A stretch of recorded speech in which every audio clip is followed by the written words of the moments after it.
Delhi board एसोसिएशनखौ 1988आवनो बावहाय थानाय गोसो गुदुं बर' फिसाफ्रा बयबो जयै खौसेयै दानाय जादोंमोन।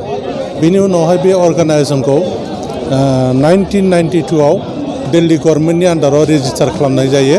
बेयो कअपारेटिभ एक्टनि आन्डाराव रेजिस्टार जानाय मोनसे अर्गानाइजेशन।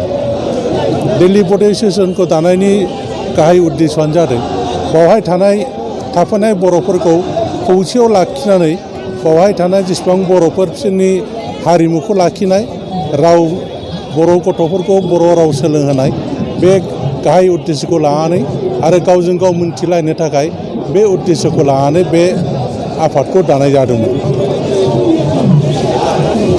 जोङो गोबां समाव नुनो मोनो जे दिल्लीयाव गुबुन गुबुन जायगानिफ्राय मानसिफ्रा फैनानै थाफैयो, गोबां दुखु दाहा सहायनाङो।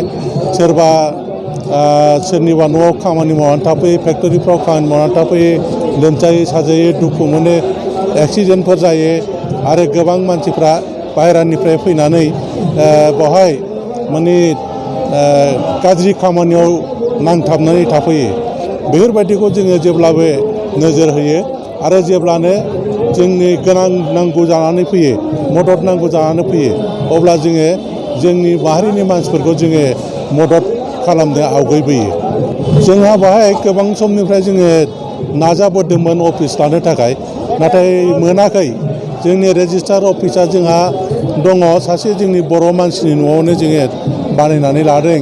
बेनि अनगायैबो जोङो गुबुन गुबुन समाव बड'लेण्ड भवन बा बड'लेण्ड हाउसफोरखौ बा बेबायदिनो जोंनि जायफ्रा बेवहाय पारमानेन्टलि थाबाय बिसोरनि न'फ्रावनो जोङो जोंनि फांसनफोरखौ मावनो थाखाय खामानियाव आखायाव लायो। जोंहा बेवहाय दासिमबो जों नाजासेयावबो जोङो दिल्ली गभर्नमेन्टनिफ्राय बा सेन्ट्रेल गभर्नमेन्टनिफ्राय DDA-निफ्राय जेबो हा हु बा न' बां मोननाय जायाखै। जोंनि प्रेसिडेन्टआ आंनो MK ब्रह्म आरो जोंनि सेक्रेटारिया बिथां RK ब्रह्ममोन। बिथाङा दा गुवाहाटीयाव ट्रेन्सफार जानानै थांबाय। दा हेमन्त सरकारिया एक्टिं सेक्रेटारि जानानै दङ।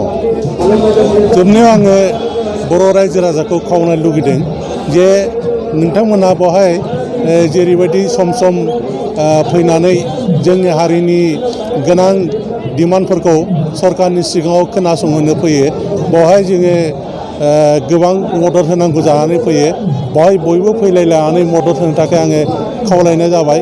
लोगोसे जायफ्रा दिल्लीयाव थायो बिथांमोनखौबो आंनि खावलायनाय, बिथांमोनहाबो फैनानै बेफोरबायदि जायनाखि सरकारनि सिगाङाव जोंनि डिमान्डफोरखौ खोमायाव सुहोनो थाखाय जोङो आखायाव लादों, बिथांमोनहाबो जोंनि दिल्लीयाव थानाय मानसिफ्राबो बेवहाय फैनानै नुजाफैगोन होननानै आङो आसा खालामो।